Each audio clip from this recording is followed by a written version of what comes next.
Quietly, and with almost no announcements, a new batch of files on the Jeffrey Epstein case has been dumped online. If you think this is just another update to an old story, think again. It's like opening a safe that seemed already cracked, only to discover there's way more shock inside than before. A lot more. And now things are about to get really interesting because these files give the impression we're not looking at an investigation, but at a rough draft of a script that someone clearly never intended for the public to see. Let's start with the facts. Millions of pages have been published. Not articles, not journalists' retellings, but raw materials, correspondences, testimonies, investigators' notes, draft letters, and so on. This isn't someone's version or interpretation. It's what sat in archives for years. And when you read it all, a strange feeling emerges. Epstein has been dead for a long time, but the system that allowed him to exist hasn't gone anywhere.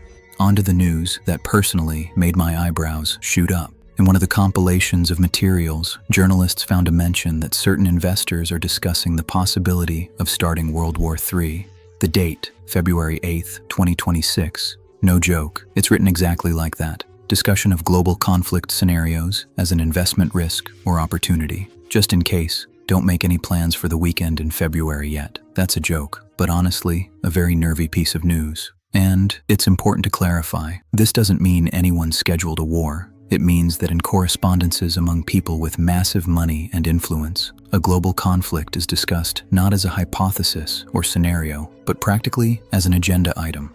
And that already speaks to a mindset where, for some, war is a catastrophe, while for others, it's just a conference call topic. Things get even stranger. Polish Prime Minister Donald Tusk publicly stated that, in his opinion, Epstein could have been connected to Russian intelligence services. Not proof, not an accusation, but a political statement. And right away you want to ask, if that's true, then for how many years did various states simply turn a blind eye to a guy walking right under their noses, collecting compromat on half the world's elites? And before we get to the main part, let's dial down the intensity a bit while adding some absurdity at the same time. Because without it, this story doesn't work. In the Epstein files, they found mentions of Shrek, that same green hunk, 11 times. There's correspondence with a link to a video with extremely weird content that we won't retell here. Also popping up are Hitler, Zhirinovsky, Yevgeny Prigozhin. Obviously, it's not about real contacts, but about memes, forwarded links, associations, and weird jokes. But the very fact that stuff like this is sitting in case materials shows the level of chaos in the archive. And here's a very important point. A lot of people are trying to pretend that since there's absurdity and trash in the files, the rest can be dismissed too. But let's move on to real names and then to examples of what exactly was done and described in the new Epstein files. No speculation, no fiction, and no, they're all monsters. Just the facts. So, names. Donald Trump. In the new files, his name appears thousands of times, but not because there's one smoking gun. It's because he shows up in several independent blocks of materials. For example, witness testimonies, both anonymous and named. There are several accounts claiming that in the 90s, Trump was present at events organized by Epstein, including at Mar-a-Lago. Some testimonies describe sexual episodes with minors. Parts of the accusations were dismissed due to lack of evidence or the mental state of the claimants. Next, Elon Musk. Here the story is much more down to earth, and that's exactly why it's telling. The files contain real correspondence between Musk and Epstein from 2012 to 2013. Specifically, Epstein invites Musk to his island. Musk himself asks when the wildest party will be. In one email, Musk inquires about flight and helicopter logistics. In Epstein's replies, there's the phrase, "always space for you," but importantly, there's no confirmation that Musk actually went to the island. Still, it clearly affects his reputation. One of the biggest and most documented episodes is Bill Gates. In the new files, drafts of emails Epstein wrote to himself have been published. He often used email like a diary, and in them, Epstein writes that he helped Gates with medications after his extramarital sexual encounters. Venereal diseases are mentioned. There's direct text about requests to secretly give antibiotics to his wife.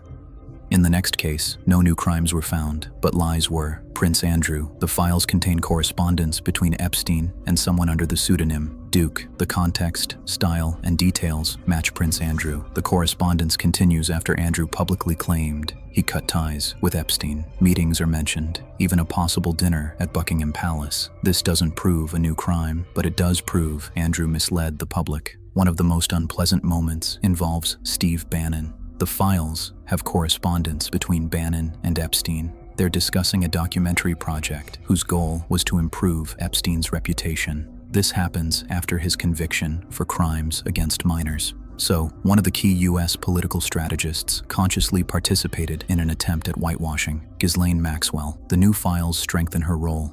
It's confirmed that she didn't just help, she recruited, controlled, and intimidated victims. In victims' diaries, it's directly stated that Maxwell was a key figure in applying pressure. She's already convicted, and the new materials only reinforce that verdict. Now specifically about what went on there. In several victim and witness testimonies, the same scheme is described. Girls were approached through offers of model castings, help with studies, or money. At first, everything looked completely innocent. Contact began with conversations, gifts, the feeling that someone cares about you. Then boundaries shifted. Requests became stranger and stranger, but presented as normal or mandatory. The documents describe this as gradual dependency formation. That's exactly what allowed them to dodge direct accusations for years.